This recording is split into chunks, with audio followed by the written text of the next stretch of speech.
സുഗമോദേവി സീരിയലിന്റെ ഇന്നത്തെ എപ്പിസോഡ് റിവ്യൂയിലേക്ക് എല്ലാവർക്കും സ്വാഗതം. അങ്ങനെ നന്ദനാണെങ്കിൽ പ്രകാശ് മേനോനെ കാണുമ്പോൾ ആകെ ഷോക്കാവുന്നു. എടാ ചതിയാ നീയോ എന്നിങ്ങനെ നന്ദൻ ചോദിക്കുമ്പോ, ഞാൻ ചതിയനല്ലല്ലോ, ആര് പറഞ്ഞു നീ അല്ലെന്ന്? ആ എന്തായാലും അങ്ങനെയെങ്കിൽ അങ്ങനെ അങ്ങനെ നന്ദനാവട്ടെ മീരയെ കൊന്ന ആ രംഗങ്ങളെ കുറിച്ചൊക്കെ തന്നെ ഓർത്തെടുക്കുകയാണ്. എല്ലാം മനസ്സിലേക്ക് ഓടിയെത്തിയല്ലേ നന്ദൻ എന്നിങ്ങനെ പ്രകാശ് ചോദിക്കുമ്പോൾ നന്ദൻ വളരെ ദേഷ്യത്തോടു കൂടി തന്നെ പ്രകാശിനെ നോക്കുന്നു. ഈ സമയം ദേവികയും സിദ്ധുവും ഹരിവക്കീലും എല്ലാവരും കൂടി ആലോചിച്ച് ഒരു തീരുമാനത്തിലെത്തുകയാണ്. അതായത് ഗിരീഷ് പറയുന്നുണ്ട്, എന്തായാലും നന്ദനെ കാണാതെ ഇങ്ങനെ നമ്മൾ പരസ്പരം ആലോചിച്ചിരുന്നിട്ട് യാതൊരു കാര്യമില്ല സാർ, എത്രയും പെട്ടെന്ന് അതിൻ്റെതായിട്ടുള്ള നീക്കങ്ങൾ ചെയ്യണം, പുതിയ ശത്രു ആരാണെന്ന് അറിയണം, അതുകൊണ്ട് മുഖ്യമന്ത്രിയിലേക്ക് ഈ പരാതി എത്തണം എന്നൊക്കെ പറയുമ്പോൾ ഹരിവക്കീൽ പറയുന്നുണ്ട്, എല്ലാം ശരിയാണ്, നമുക്ക് ഒരു കാര്യം ഉറപ്പായി, പുതിയ ശത്രുവാണ് രംഗത്ത് എന്നുള്ളത്, അതുകൊണ്ട് തന്നെ നമ്മൾ വെറുതെ ഇരുന്നിട്ട് കാര്യമില്ല. സിദ്ധുവും പറയുന്നുണ്ട്, എനിക്ക് പേടിയാകുന്നു എന്നൊക്കെ. എടോ താരിങ്ങനെ ഭയപ്പെടലേ, നമുക്ക് നോക്കാം. അങ്ങനെ ഗിരി പറയുകയാണ്, മുഖ്യമന്ത്രിക്ക് പ്രത്യേക താല്പര്യമുണ്ടാകും, കാരണം ദേവികയുടെയും സിദ്ധാർത്ഥൻ സാറിന്റെയും ഉറ്റ ബന്ധുവല്ലേ നന്ദൻ, അപ്പോൾ ഉറപ്പായിട്ടും ഉണ്ടാകും എന്നൊക്കെ പറയുകയാണ്. എല്ലാത്തിനും കാരണം ഞാനാണെന്ന് പറഞ്ഞ് ഹരിവക്കിൽ സ്വയം ശപിക്കുമ്പോൾ ഈ സമയം സിദ്ധു പറയുന്നുണ്ട്, അങ്ങനെ നീ സ്വയം കുറ്റം ഏറ്റെടുക്കണ്ട, നീ വന്നതിന് ശേഷമല്ലേ നന്ദനെ രക്ഷിക്കാൻ എന്തെങ്കിലുമൊക്കെ ചാൻസ് ഉണ്ടെന്ന് നമുക്ക് മനസ്സിലാക്കാൻ സാധിച്ചത്, മാത്രമല്ല ഋഷി കേസിൽ സംശയങ്ങൾ ഉണ്ടായത് താൻ വന്നതിന് ശേഷമല്ലേ എന്നൊക്കെ പറഞ്ഞുകൊണ്ട് ഹരിവക്കീലെ സമാധാനിപ്പിക്കുകയാണ്. എന്തായാലും ഈ സമയം ദേവികയും ചോദിക്കുന്നുണ്ട്, മുഖ്യമന്ത്രിയിലേക്ക് പരാതിയുമായിട്ട് ചെല്ലാമോ എന്നൊക്കെ ഇങ്ങനെ. എന്തായാലും അവരാണെങ്കിൽ തീരുമാനിച്ച് ആ കാര്യം ഉറപ്പിക്കുകയാണ്. പിന്നീട് നന്ദനാണെങ്കിൽ പ്രകാശിനോട് ചോദിക്കുന്നുണ്ട്, നീ എന്തിനാടാ എന്നെ ഇങ്ങനെ തട്ടിക്കൊണ്ടുവന്നിരിക്കുന്നത്, എന്തിനാ നീ എന്നെ ഇങ്ങനെ കെട്ടയച്ചിട്ട് സംസാരിക്കടാ, ആണാണെങ്കിൽ എന്നൊക്കെ പറയുമ്പോൾ, നന്ദൻ നീ ഒന്ന് കൂളാവും, ഞാൻ നിൻ്റെ ശത്രുവല്ല മിത്രമാണെന്ന് പറയുമ്പോൾ, ഒരിക്കലും നീ എന്നെ മിത്രമായിട്ട് കാണും വേണ്ട, ഞാൻ നിന്നെ അങ്ങനെ തിരിച്ച് കാണത്തുമില്ല, കാരണം നീ ആ പാവം മീരയെ കൊന്നു കളഞ്ഞില്ലേ എന്ന് ചോദിക്കുമ്പോൾ, ആര് കൊന്നു, എപ്പോൾ കൊന്നു, ഞാനൊരിക്കലും മീരയുടെ ജീവൻ എടുത്തിട്ടില്ല എന്നിങ്ങനെ പ്രകാശ് പറയുമ്പോൾ, എന്ത്, അത് ഞങ്ങൾ വിശ്വസിക്കണോ, നിനക്ക് എങ്ങനെയാടാ ഇങ്ങനെ പറയാൻ തോന്നുന്നത്, ആ പാവം എന്ത് തെറ്റാണ് നിന്നോട് ചെയ്തത്, നന്ദൻ വിശ്വസിക്കും, ചെയ്യാത്ത തെറ്റിനാണ് ഞാൻ ജയിൽ ശിക്ഷ അനുഭവിച്ചുകൊണ്ടിരിക്കുന്നത്, സത്യത്തിൽ മീരയുടെ കൊലയാളി ആരാണെന്ന് എനിക്കിപ്പോഴും അറിയില്ല എന്നിങ്ങനെ പ്രകാശ് പറയുമ്പോൾ, മറ്റാരാ, നീ തന്നെ, നന്ദൻ പ്ലീസ് എന്നെ വിശ്വസിക്കണം, ഞാൻ പറഞ്ഞല്ലോ എനിക്ക് ഇതിൽ യാതൊരു ബന്ധവുമില്ല, മീരയെ ഞാൻ കൊന്നിട്ടില്ല, പിന്നെ തെളിവുകളൊക്കെ നിനക്കെതിരായിരുന്നല്ലോ, അപ്പോൾ പിന്നെ തെളിവുകൾ ദേവിക്ക് നേരെ ഉണ്ടായിരുന്നല്ലോ എന്നിങ്ങനെ പ്രകാശ് ചോദിക്കുമ്പോൾ നന്ദനൊന്നും മിണ്ടുന്നില്ല. പിന്നെ ബലരാമൻ അങ്കിളെ കൊന്നതിൻ്റെ കേസിൽ, മരിച്ചതിൻ്റെ കേസിൽ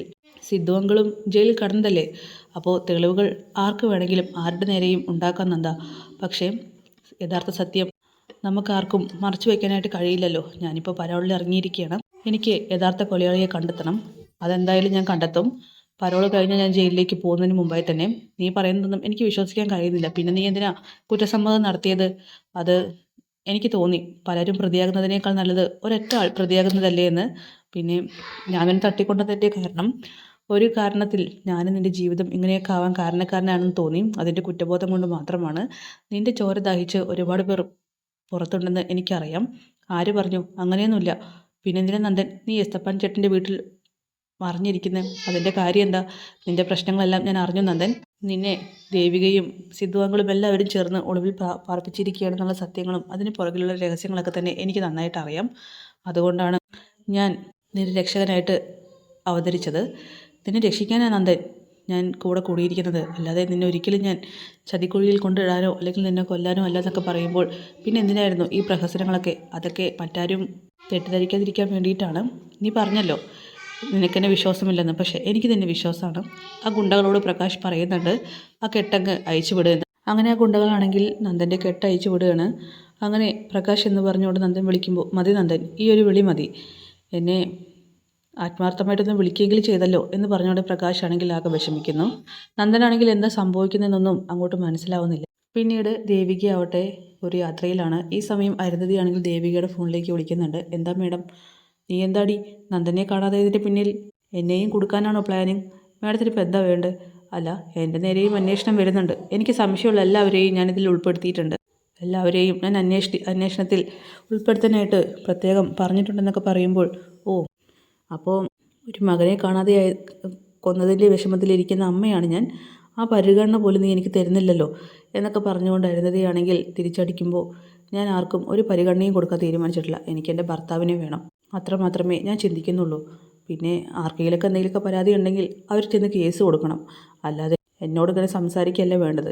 എൻ്റെ നന്ദനെ കാണാതെയായി, ഞാൻ കേസ് കൊടുത്തു, അന്വേഷണത്തിലാണെന്നൊക്കെ പറഞ്ഞുകൊണ്ട് തിരിച്ചടിക്കുകയാണ്. ഇനി മേഡത്തിന് എന്ത് അസൗകര്യം ഉണ്ടെങ്കിലും എനിക്ക് യാതൊരു പ്രശ്നവുമില്ല എന്ന് പറഞ്ഞ് ഫോൺ വെക്കുകയാണ് ദേവിക.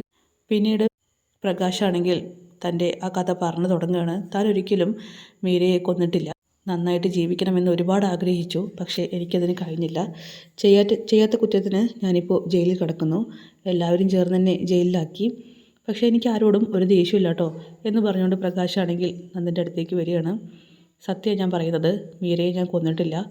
അത് എങ്ങനെ സംഭവിച്ചു എന്ന് എനിക്കും ഇപ്പോഴറിയുന്നില്ല. യഥാർത്ഥ കൊലയാളി എവിടെയോ ഇരുന്ന് എല്ലാം കാണുന്നുണ്ട്.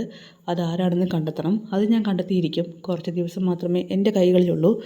അതിനുള്ളിൽ യഥാർത്ഥ പ്രതിയെ ഞാൻ പുറത്ത് കൊണ്ടുവന്നിരിക്കും. പക്ഷേ എന്നെപ്പോലെ തന്നെ ജീവിക്കാൻ പറ്റാതെ നെട്ടോട്ടം ഓടുകയാണ് നന്ദൻ എന്നുള്ള സത്യം ഞാൻ തിരിച്ചറിഞ്ഞു കഴിഞ്ഞു. അതുകൊണ്ടാണ് എൻ്റെ ആളുകളെ വെച്ച് നന്ദനെ ഞാൻ ഇങ്ങോട്ട് മാറ്റിയത്. നന്ദൻ ഇവിടെ സേഫായിരിക്കും. നന്ദൻ്റെ മേലെ ഒരു മണ്ണ് പോലും ഇവരാരും വീഴ്ത്തില്ല, അതുറപ്പാണ്. നന്ദന് ഇപ്പോഴും എന്നെ വിശ്വാസം വന്നില്ലെങ്കിൽ കെട്ടയച്ചു വിട്ടല്ലോ. നന്ദൻ എന്നെ കൊല്ലാമെന്നൊക്കെ പറയുമ്പോൾ ഇത് കേട്ട് നന്ദനാണെങ്കിൽ എനിക്കൊന്നും മനസ്സിലാകുന്നില്ലെന്ന് പറയുകയാണ്. നന്ദൻ എന്നെ വിശ്വസിക്കണം, ഞാൻ തെറ്റുകാരനല്ല. ഞാൻ ആരെയും ഇപ്പോഴും വിശ്വസിക്കുന്നില്ല പ്രകാശ്. നീ ചെയ്തില്ലെങ്കിൽ പിന്നെ ആര്?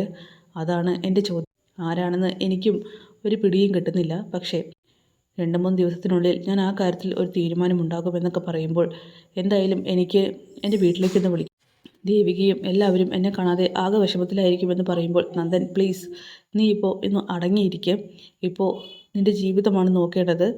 അവരൊക്കെ കുറച്ച് ടെൻഷൻ അടിക്കട്ടെ. എന്തായാലും എൻ്റെ പക്കലാണ് നീ ഉണ്ടെന്ന് അറിഞ്ഞിട്ടുണ്ടെങ്കിൽ അവരൊരിക്കലും അത് അംഗീകരിക്കില്ല. ഞാൻ നിൻ്റെ രക്ഷകനാണെന്ന് പറഞ്ഞാലും അവർ വിശ്വസിക്കാനായിട്ട് പോകുന്നില്ല. അതുകൊണ്ട് തൽക്കാലം നീ ഒന്ന് അടങ്ങിയിരുന്നേ മതിയാകൂ. ഇവിടെ ആരും നിന്നെ ഒന്നും ചെയ്യില്ല. പ്രകാശ് പ്ലീസ്, ആ ഫോണെന്താ? തരില്ല നന്ദൻ, ഞാൻ പറഞ്ഞല്ലോ, തരില്ല എന്ന് പറഞ്ഞാൽ തരില്ല. നിന്നെ രക്ഷിക്കാൻ വേണ്ടിയിട്ടാണ് ഞാൻ വന്നിരിക്കുന്നത്. അതുകൊണ്ട് ഞാൻ പറയുന്നത് നീ അനുസരിച്ചേ മതിയാകൂ. വെറും 2 ദിവസം മാത്രം, അത് കഴിഞ്ഞ് എന്തുമാകാം.